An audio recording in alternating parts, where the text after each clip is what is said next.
Bonsoir à tous, bonsoir Émeric. Tu viens nous parler du marxisme. Je te laisse donc la parole. Bonsoir à tous. Merci de me donner la parole ce soir. Alors c'est vrai, merci pour le mot que tu as eu pour les morts pour la France, pour l'armistice, pour la victoire. Alors c'est vrai qu'aujourd'hui on aurait pu avoir une intervention sur ce sujet, mais je vous renvoie à l'excellente conférence qui a eu lieu hier soir par Pierre Conan sur le 11 novembre 1940, qui j'espère vous satisfera beaucoup.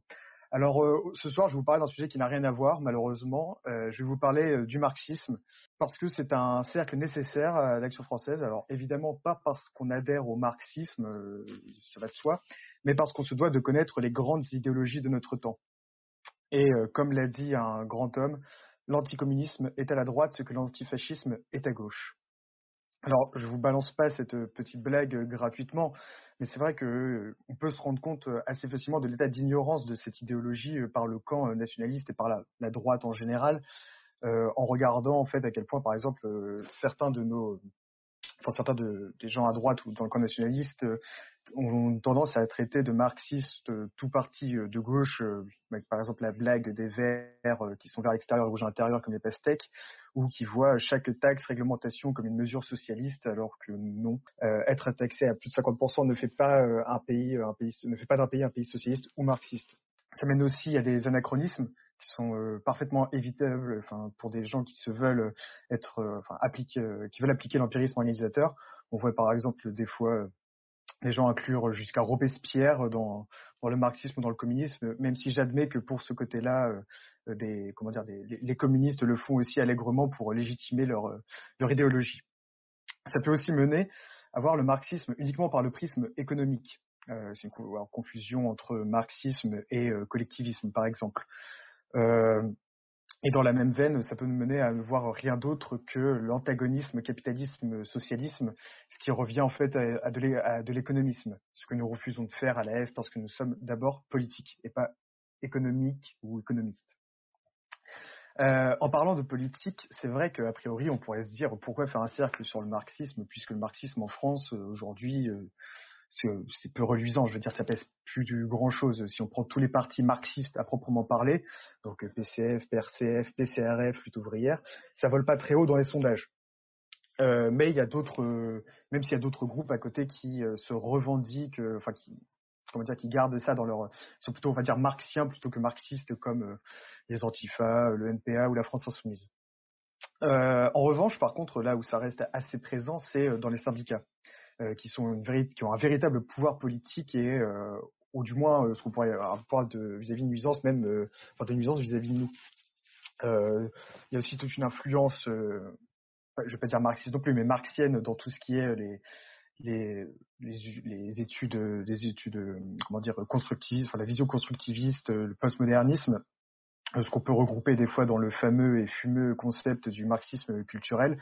Alors que bon, on pourrait y revenir, mais c'est un concept anti 68 art qui n'est pas très pertinent dans une critique du marxisme, puisque ça ajoute un peu de freudisme, ce qui est assez paradoxal. Mais pour en tout cas cette vision 68 art, si ça vous intéresse, je vous renvoie à l'ouvrage de Michel Clouscar, Néofascisme, idéologie du désir, et aussi et surtout de son commentaire par Dominique Pagani, que vous pourrez retrouver sur YouTube dans une série d'entretiens qui sont assez fascinants.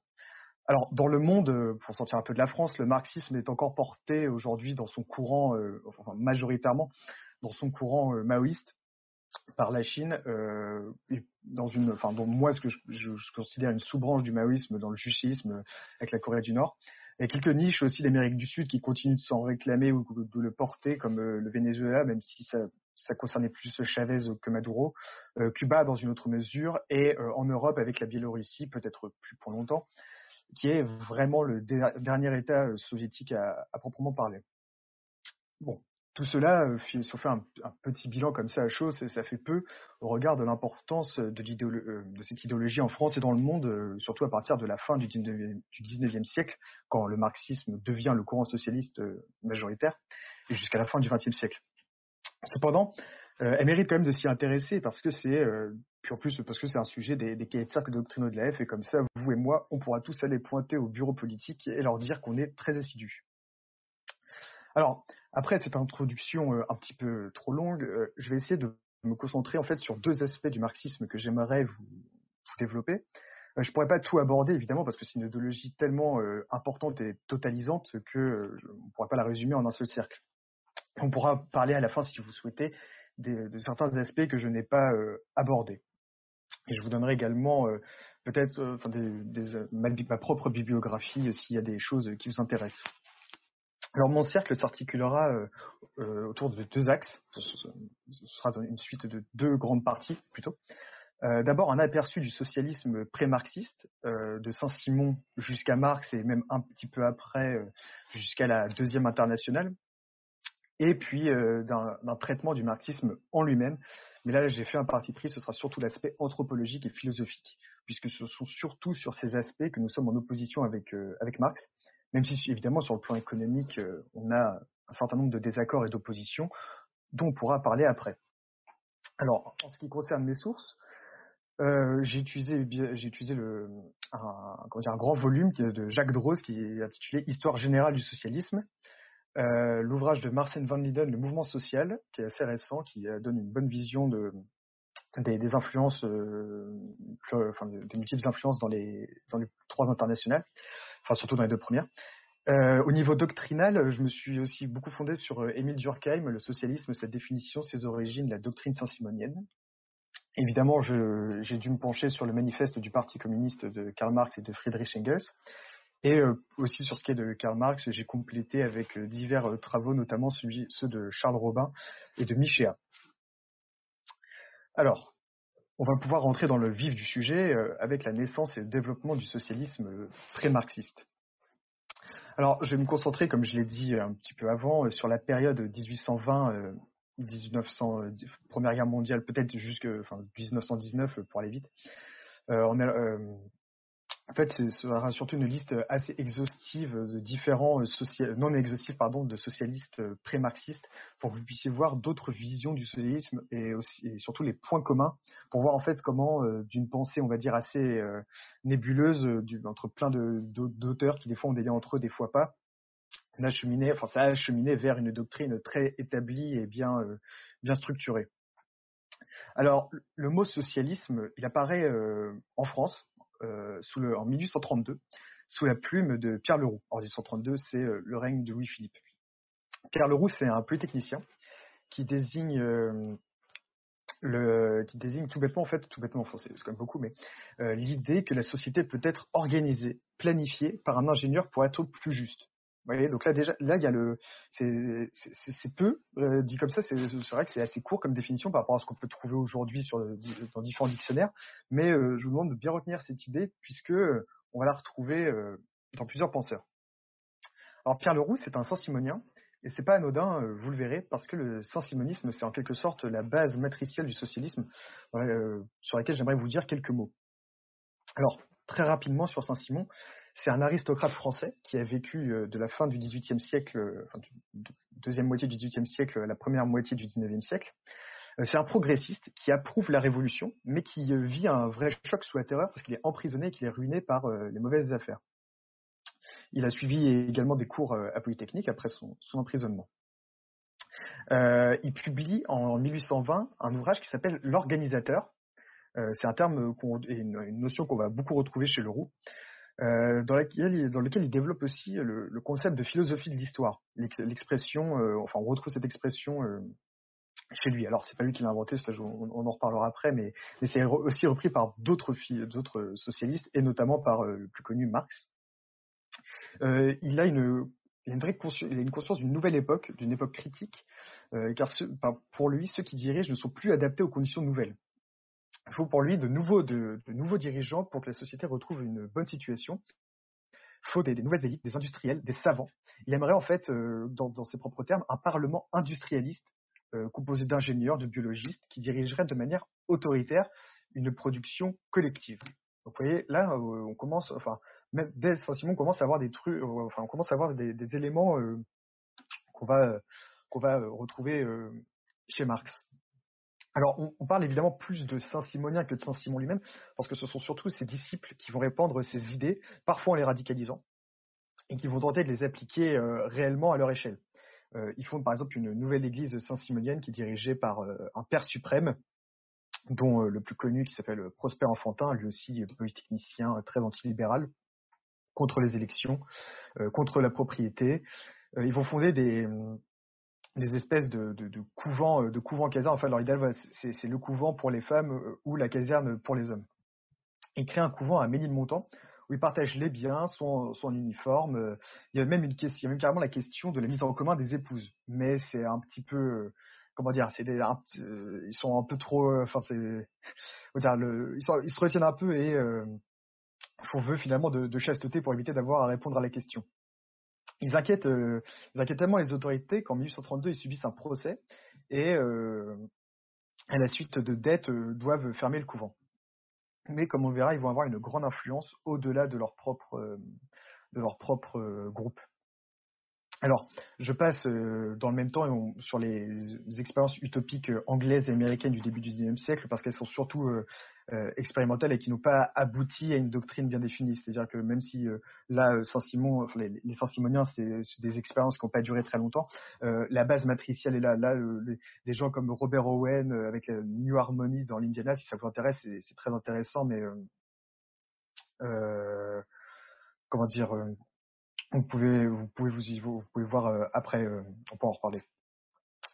La constitution doctrinale en France, elle a eu lieu à partir des années 1830, en fait, après les échecs des Saint-Simoniens, mais qui diffusent néanmoins leur matrice.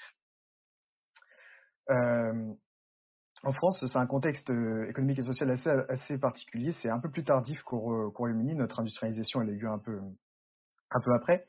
Et il y a la révolution des Trois Glorieuses où les ouvriers jouent un rôle assez important dans le changement de régime, même s'ils n'ont pas abouti à la République et à la révolte sociale que certains souhaitaient. On voit néanmoins dans les penseurs socialistes une volonté de rupture brutale, comme on voit par exemple dans ceux qui ont mené la révolte des Canuts à Lyon de 1831 à 1834. Pour changer un petit peu d'auteur, je voulais vous citer aussi un socialiste chrétien qui s'appelle Buchez, qui est de gauche, parce que c'est un révolutionnaire au sens politique. Il fait une lecture ouvrière de l'Évangile et prône la réorganisation de la société comme Robert Owen.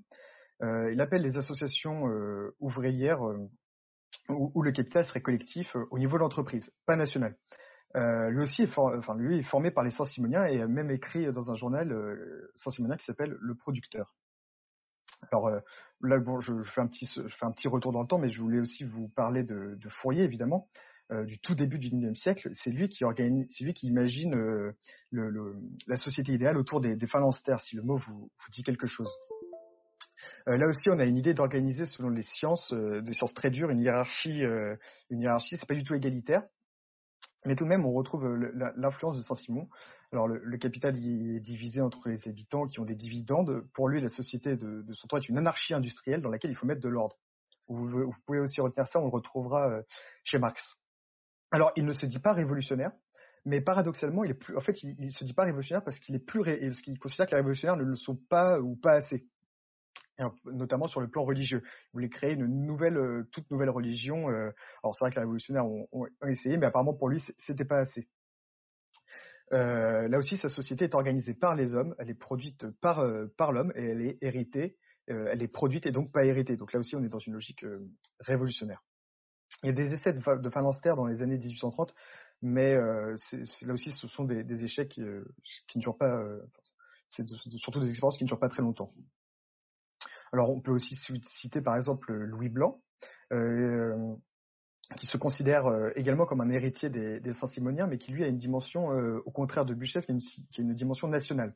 Pour lui, c'est l'État qui doit gérer la propriété, alors que chez Buchez ou Proudhon, qu'on citera plus tard, c'est bien plus décentré. Il publie un ouvrage en 1839 qui s'appelle L'organisation du travail, où il décrit où il explique qu'il faut que l'État s'empare de la production industrielle, qu'il fixe les prix et il essaie lui-même, Louis Blanc, de toucher au pouvoir pour appliquer cela à la suite de la révolution de 1848. Il y a 2 socialistes au gouvernement après cette révolution, dont Louis Blanc, mais on lui donne pas un ministère en charge, on lui donne pas de moyens en particulier pour qu'il puisse appliquer quoi que ce soit.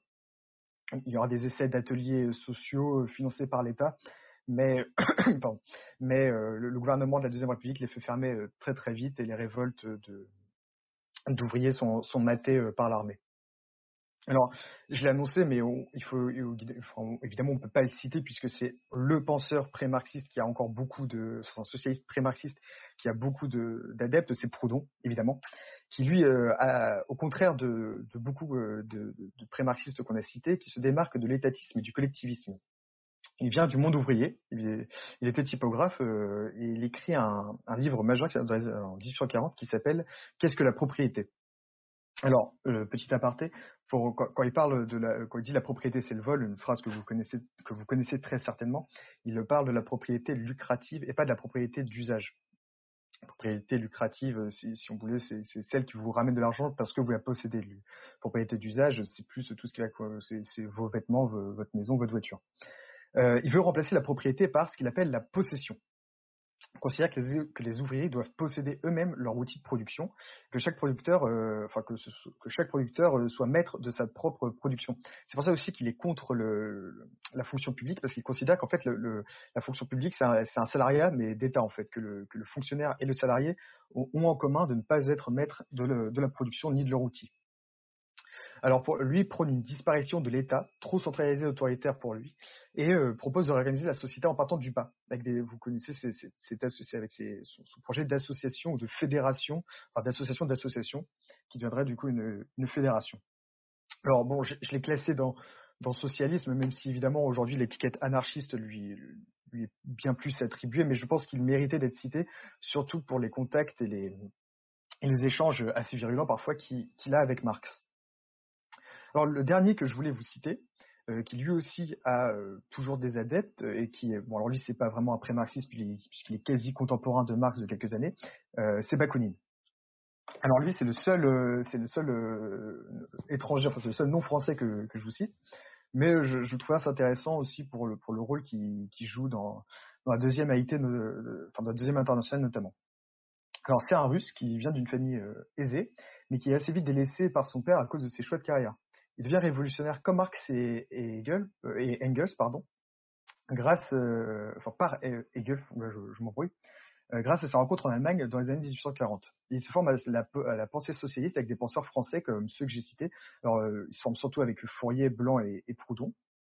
Il fait la connaissance de Marx et Engels pour la première fois à Paris et il adhère pleinement à la première internationale dont je vais vous parler juste après. Sa pensée s'inscrit pleinement dans ce que j'ai cité, l'anarchisme. Et c'est de là, en fait, que vient son opposition profonde avec Marx.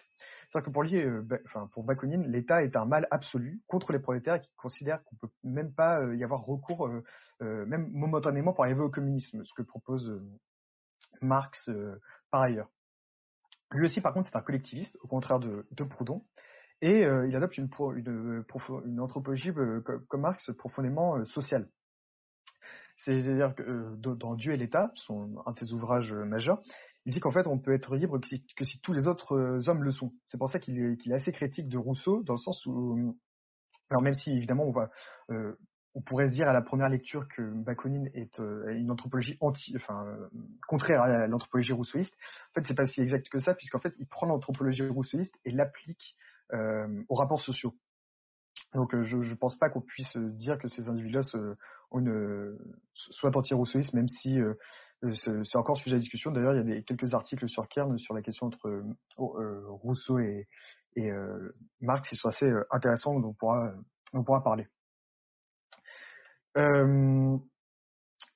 Alors, il s'oppose aussi beaucoup à Marx sur la question de la liberté.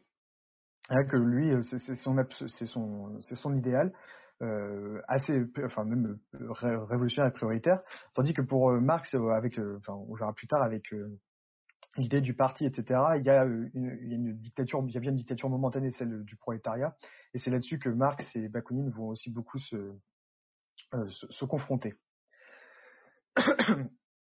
Alors, Bakounine, c'est aussi intéressant de le citer puisque en fait il dit même de ces mots que en fait il affirme ne pas vouloir se définir comme communiste, lui se définit comme collectiviste, puisqu'en fait il refuse, donc comme j'ai dit, l'exigence du prolétariat. Pour lui, ce qu'il souhaite, c'est une association de ruraux et de prolétaires de bas en haut, pardon, tandis que Marx voit plutôt ça de haut en bas.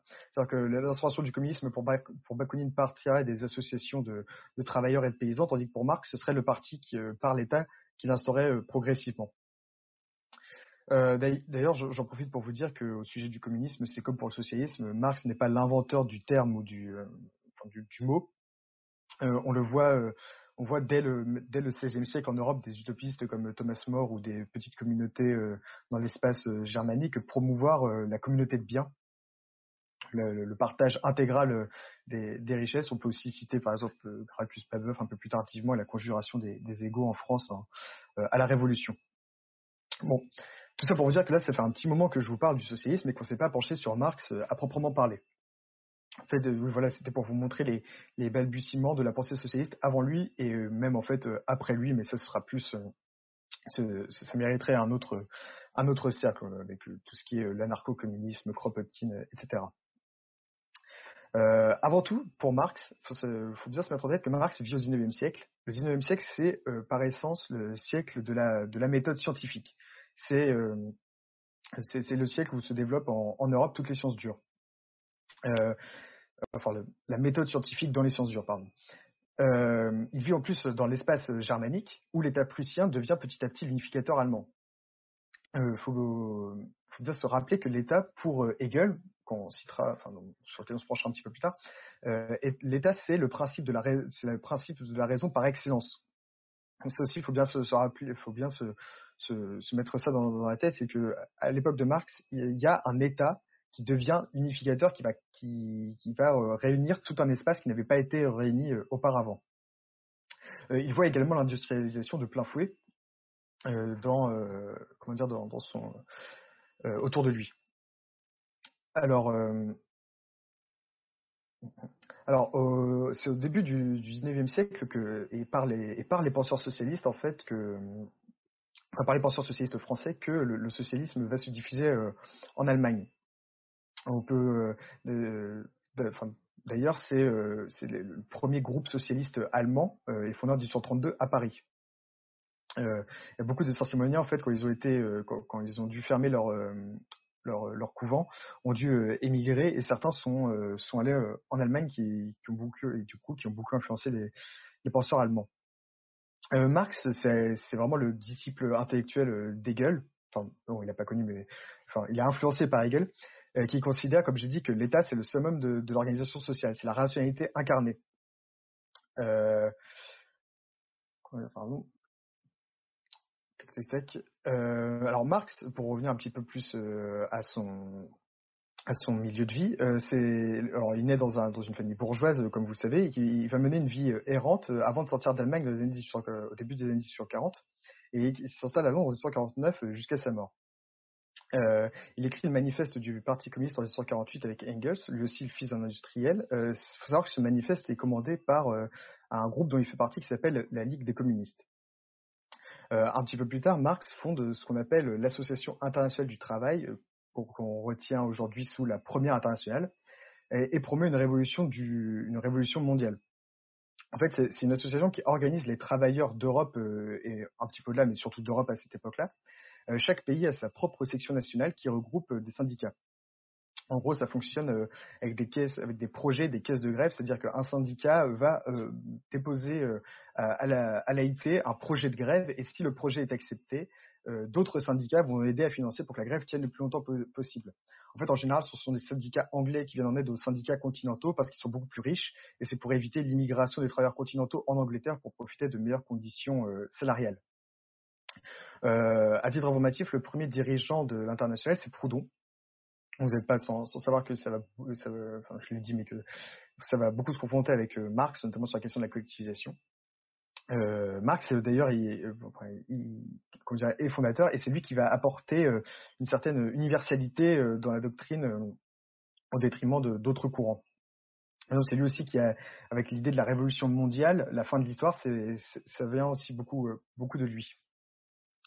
C'est d'ailleurs au cours de la Première internationale que Marx et Bakounine vont défendre et vont réussir d'ailleurs à faire adopter la collectivisation contre Proudhon qui lui y était opposé. Alors, je passe un petit peu, enfin, je passe sur le conflit avec Bakounine à partir des 1868 à 1870, qui a d'ailleurs été assez largement réévalué par la nouvelle historiographie, et notamment par l'auteur que j'ai cité, Van der Linden, dans le mouvement social. Mais il faut bien retenir que à la fin de la première internationale perd de son objectif de révolution finale comme le souhaitait Marx. Alors il y a plusieurs facteurs explicatifs. On peut penser il y a la Grande Dépression qui est souvent invoquée maintenant, qui tend en fait les syndicats à établir plus de liens entre les classes ouvrières et les États-nations. Il y a aussi une lutte en fait entre réformistes et révolutionnaires qu'on va retrouver. Du coup, ces liens entre classe ouvrière et État-nation qui vont amener des luttes entre réformistes et révolutionnaires qu'on va retrouver lors de la deuxième internationale qui est créée en juin 89. D'ailleurs quelques années après la mort de Marx en 1883, mais qui n'existe quasiment qui existe que pendant les 10 premières années que par des congrès autonomes dans les nations. On retrouve aussi ces oppositions entre ceux qui veulent la grève finale et ceux qui veulent des grèves spontanées. Et puis avec le climat de tension de la première décennie du XXe siècle, il y a de plus en plus de tensions entre les différentes sections nationales. Par exemple, en 1907, il y a un projet de grève générale pour éviter la guerre, mais les Allemands s'y refusent au congrès de Stuttgart. Et en fait, ces tensions nationales amènent finalement les sections nationales de la deuxième internationale à avoir de plus en plus de liens avec les États-nations. Alors en fait, la deuxième internationale elle est tout simplement mise en sommeil, quasiment arrêtée pendant la guerre, même s'il y a des embryons de projets de congrès, etc. Mais c'est en fait à partir de la révolution russe et surtout de la troisième internationale en 1919 que là, le mouvement international va se structurer et va devenir purement marxiste. Alors, voilà, j'ai un petit peu débordé du coup par rapport à la vie de Marx, mais c'était pour vous montrer un petit peu comment le marxisme s'est imposé petit à petit, bien même après la mort de celui-ci, comme le courant majeur de l'international, enfin, et à mon sens du socialisme. Mais après cette première partie, on peut déjà bien voir que le socialisme, ce n'est pas le collectivisme et que ce n'est pas non plus le marxisme. Ça a pris du temps, ça a pris du temps avant que ça s'impose, c'était pas évident. Et même aujourd'hui, en fait, avec les auteurs que j'ai cités qui sont encore invoqués par certains groupes comme Proudhon ou Bakounine, on peut pas amalgamer ces deux idéologies, même si évidemment il y en a une qui découle de l'autre. En plus, on va pouvoir, maintenant du coup qu'on a bien développé ça, on va pouvoir se pencher sur les idées surtout philosophiques et anthropologiques du marxisme. On pourra peut-être parler de l'économie en général si on a le temps pour les questions, mais c'est un aspect en général qui est assez connu et avec lequel on peut avoir sur lequel on peut être d'accord sur certains points. Par exemple, sur le simple constat du capitalisme dans l'ouvrage Le Capital, il y a beaucoup de choses dont on peut retirer. C'est pour ça qu'on peut tout à fait avoir des points d'accord sur la question économique. C'est très important en fait de comprendre ça, même pour le socialisme en fait, qui lui aussi a ces deux conceptions, une économique et l'autre bien plus anthropologique ou philosophique. Mais comme je l'ai dit, Marx c'est pas que de l'économie, c'est surtout pour nous, et c'est là où il faut qu'on soit bien au fait de son idéologie, c'est pour nous surtout une vision de l'homme et de l'histoire. Alors, pour cette seconde et dernière partie, ça va être surtout de la philosophie. Je vous ai cité les ouvrages sur lesquels je me suis fondé et en fait, je vous les recommande bien évidemment, mais je peux aussi, en fait, en réalité, n'importe quel, si vous avez pas le temps ou envie de vous pencher directement sur Marx, n'importe quel cours de philosophie fera assez bien l'affaire en vérité. Vous pouvez, ou vulgarisateur, vous pouvez penser à Charles Robin, Frédéric Lordon ou Michel que j'ai cité dans mon introduction. Vous pouvez aussi, il y a aussi un très bon que sais-je sur le marxisme qui permet d'avoir une idée assez claire et rapide. Alors, bon, sur l'idée la philosophie marxiste à proprement parler, si on doit citer un seul penseur qui a influencé Marx, malgré tout ce que j'ai dit avec Saint-Simon, c'est bien entendu Hegel. En fait, il reprend la plus grande partie de la vision de l'histoire.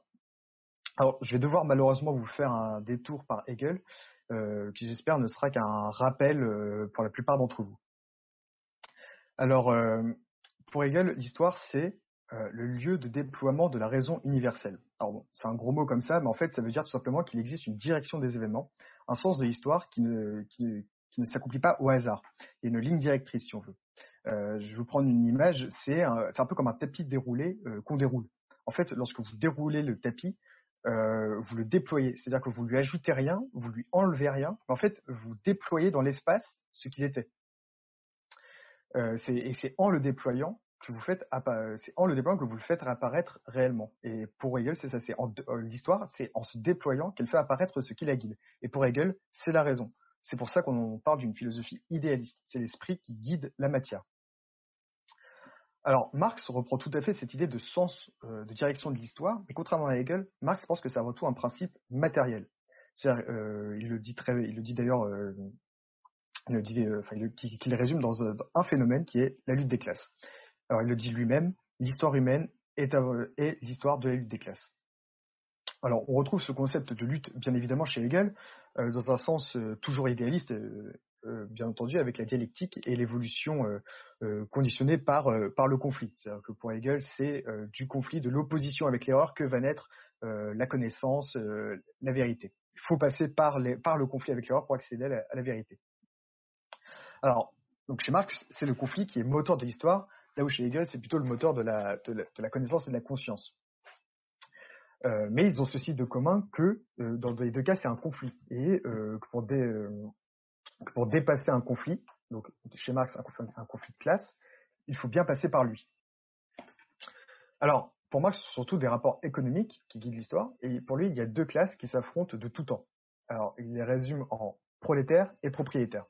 On dirait aujourd'hui de manière pas très précise dominant et dominé, même si c'est vrai que en disant ça, en fait, ça a au moins un avantage, c'est que ça rappelle que dans chaque conflit, il y a un vainqueur et un vaincu, un dominant et un dominé. Alors évidemment, Marx, il va à son époque, il va parler de bourgeois et d'ouvriers, mais il va toujours, c'est pour lui de tout temps, il y a quand même les propriétaires et les prolétaires. Alors, les propriétaires et les prolétaires se qualifient ainsi en raison de leur possession matérielle.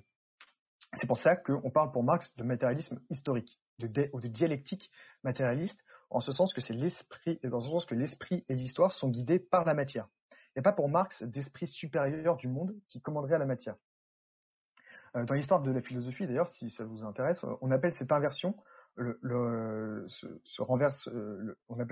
renversement matérialiste de Marx par Marx de la philosophie hegelienne. D'ailleurs, Marx le dit, assume tout à fait ce renversement. Il dit ce n'est pas la conscience des hommes qui détermine leur être, c'est au contraire leur être social qui détermine leur conscience. Alors, petit aparté, Marx précise bien l'être social, c'est-à-dire l'homme pris dans ses rapports sociaux et donc pour lui économiques. C'est pas pour lui un être nu comme l'homme avant la société de Rousseau, ni un homme purement biologique comme ça pourrait être le cas pour des matérialistes racialistes. Alors, pour Marx, nous avons les idées de notre situation matérielle. On reviendra un petit peu là-dessus. C'est pour ça qu'on peut résumer dans le déterminisme matériel et social. Les lecteurs de Spinoza comprendront le déterminisme. La conséquence de cette idée, c'est évidemment l'absence de liberté, puisque nos conditions matérielles d'existence nous conditionnent à penser de telle ou telle manière, et c'est de ce conditionnement que ce que Marx a tiré aussi son concept d'aliénation qui se produit sur le propriétaire par le propriétaire pour faire coïncider la volonté de l'employé avec les intérêts matériels du propriétaire et justifier ce qu'il appelle l'extension de la plus-value. Alors, je passe volontairement sur le concept d'aliénation, faut que je passe très, très vite fait, car ce n'est pas ce qui m'intéresse le plus ici. Ici, comme j'ai dit, ce qui m'intéresse le plus, c'est les sciences de l'histoire, la dialectique, mais on pourra aussi y revenir un petit peu à la fin, mais sur l'aliénation, Jean-Claude Michat a écrit des trucs pour aller plus loin. Pour revenir au sens de l'histoire, pour Marx, il faut faire triompher les prolétaires. Alors attention, il ne parle pas du Lupen prolétariat, mais juste des prolétaires. Pour ça, faut donner au prolétariat un parti qui lui donne qui donne du coup au prolétaire une conscience de classe, qui lui permet de prendre le pouvoir et d'instaurer la dictature du prolétariat et la nationalisation. Pour Marx, ça doit être une phase où l'État doit centraliser absolument toute la production pour aboutir petit à petit au communisme, en fait, en fait, à un moment où l'État deviendrait inutile et s'effacerait petit à petit au profit d'une société de rapports libres et d'un homme nouveau. Pour certains marxistes non orthodoxes, cette phase serait un retour au communisme primitif de la préhistoire, avant l'apparition des sociétés. On retrouve cette lecture chez Francis Cousin, par exemple. Mais comme j'ai dit, en fait, c'est pas très orthodoxe parce que rien que d'un point de vue, rien que sur le, comment dire, du point de vue du progrès technique, ce serait de l'anti-industrialisme, ce qui n'est pas du tout marxiste. Alors, on voit donc que le marxisme, même si c'est une idéologie de rapports sociaux et non de l'individu, adopte une anthropologie rousseauiste. Le cas, par exemple, du communisme primitif, qui est en fait une sorte de société d'homme à nu de Jean-Jacques Rousseau. Qu'il s'agit de retrouver ou de créer en fait en réalité, comme on l'a vu, avec le sens de l'histoire. Marx considère en fait qu'il faut, Marx aussi est également pleinement révolutionnaire dans le sens où il considère qu'il faut passer par la Révolution française. Alors évidemment, il va se montrer très critique, et certains marxistes vont pointer du doigt à raison les critiques de Marx et Engels vis-à-vis, comment dire, par exemple, des lois Le Chapelier ou certaines lois très, très libérales. Mais il ne faut pas oublier que pour eux, en fait, dans la logique anthropologique, ça reste un progrès. Et évidemment, mais il faudra faire mieux. Vous pourriez également vous dire que l'organisation de la classe prolétaire, pour qu'elle prenne le pouvoir, la fin d'histoire, etc., ce serait intervenir dans le déroulé de l'histoire et ainsi aller contre son sens. En fait, non. Pour Marx, c'est pas non plus comme une fatalité, mais ça va arriver dans le sens où l'histoire, en fait, c'est une lutte de classe, hein, comme j'ai dit, et l'avènement de la classe prolétaire, c'est comme son nom l'indique, c'est l'avènement d'une classe. Ce serait juste la victoire d'une nouvelle classe et du coup un changement de l'ordre dominant-dominé. Pour lui, et d'ailleurs pour lui, cette révolution est même nécessaire, car le capitalisme, pour lui, entraîne une production industrielle anarchique et crée lui-même, en fait, par la détérioration des classes laborieuses, les conditions propices à susciter une conscience de classe chez les prolétaires qui vont pouvoir, en fait, tout simplement non, qui, par la dictature du prolétariat, vont pouvoir instaurer le socialisme et, à terme, aboutir à la fin de l'histoire. Alors, voici en quelques mots les principaux points de la philosophie marxiste que je voulais vous expliquer. J'espère que vous avez pu voir plus précisément ce qu'est le marxisme, surtout la différence en fait avec le socialisme et le collectivisme, et que ce n'était pas qu'une doctrine économique, mais surtout une philosophie. Maintenant, on va pouvoir se poser le bilan. En tant que maurassien, en quoi sommes-nous opposés au marxisme? Alors, moi, j'ai commencé à répondre sur certains points, mais on va essayer j'essaie de le faire plus en détail. Pas de secret, c'est avant tout, comme j'ai dit et répété, sur la philosophie. La nationalisation, par exemple, des moyens de production, on peut y être, on va dire, c'est pas antinomique à notre pensée. Alors évidemment, nous, on voit pas la nationalisation comme une fin en soi. On peut vouloir, par exemple, nationaliser un tel type d'industrie à un moment donné et vouloir le privatiser à un autre moment. C'est d'ailleurs ce qui nous rapproche, ou plutôt ce qui nous en réalité, ce qui nous différencie des capitalistes qui eux sont en fait le miroir des socialistes qui voient en la privatisation un absolu. Là où les marxistes voient en la nationalisation un absolu, nous on ne voit qu'un moyen de faire. On ne voit qu'un moyen. Idem pour l'analyse du capital. Par certains points, c'est toujours d'actualité. Et sur l'analyse du fonctionnement du système capitaliste, le rôle du prolétaire, du propriétaire, les dividendes, l'extension consentie de la plus-value, également le concept de l'aliénation, on peut aussi être tout à fait d'accord, avec certains points. Mais c'est surtout les solutions que nous rejetons. Bon, parenthèse fermée, revenons à la philosophie. Évidemment, du coup, c'est la vision de l'histoire de Marx qui est totalement contraire à la nôtre. Même si on est d'accord et on admet que la lutte des classes existe de tout temps, pour nous, elle n'est pas le moteur unique de l'histoire. Il y a plein d'autres facteurs qu'il ne faut pas, enfin, comment dire, qu'il faut pas négliger et qui sont à prendre en compte et qui ne découlent pas, de la lutte des classes. En plus, il y a enfin, nous, en tant en tant qu'adeptes de l'empirisme organisateur, voir l'histoire, comme, enfin, d'un point de vue marxiste, c'est une erreur, c'est une tautologie, puisqu'en fait, on étudie les faits en sachant déjà ce qu'on va y trouver, c'est-à-dire la lutte des classes, alors qu'en fait, il faut pas voir, quand on étudie un phénomène historique, il faut pas y appliquer, enfin, faut pas partir en sachant déjà ce qu'on veut y trouver. Enfin bon, je vais quand même rendre à César ce qu'est à César et cela doit pas vous priver de lire certains historiens, même si leur notice Wikipédia leur accole l'étiquette marxiste, surtout dans les années 50-60, puisqu'il y en a quand même beaucoup d'entre eux qui ont apporté à l'historiographie, surtout économique, beaucoup d'études qui n'avaient pas été menées avant eux. Faut reconnaître. Euh, alors, déjà, la vision de l'histoire, on est en profond désaccord, mais aussi sur le sens, sur la fin de l'histoire elle-même, avec laquelle on ne peut être qu'opposé. Comment on peut espérer mettre fin à un phénomène qui existait de tout temps, donc anthropologique, puisqu'il est lié profondément à la nature humaine, sans changer l'homme, sans homme nouveau. Bah, c'est une logique profondément révolutionnaire. Idem pour la vision de la société.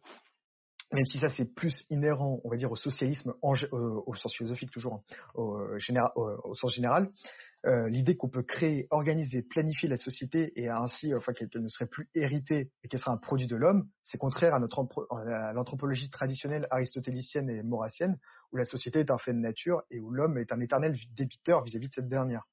Après aussi évidemment il y a la statolatrie, même si elle n'est pas du tout aussi absolue que dans le fascisme italien. Et d'ailleurs, à ce sens, on pourrait rapprocher tout à fait le fascisme du socialisme. Chez Marx, le salut vient de l'État quand même, qui organise tout. Là où nous, on veut le moins d'États possible, mais le plus d'associations humaines, de communautés organiques. Alors, bon, ça fait beaucoup de points de désaccord, mais je pense avoir cité les principaux. Je ne vais pas aborder également le marxisme-léninisme ou le socialisme réel, comme il a pu être appelé, parce que je pense que le léninisme, c'est bien davantage une méthode de la prise du pouvoir et du contrôle de la population que de l'instauration d'un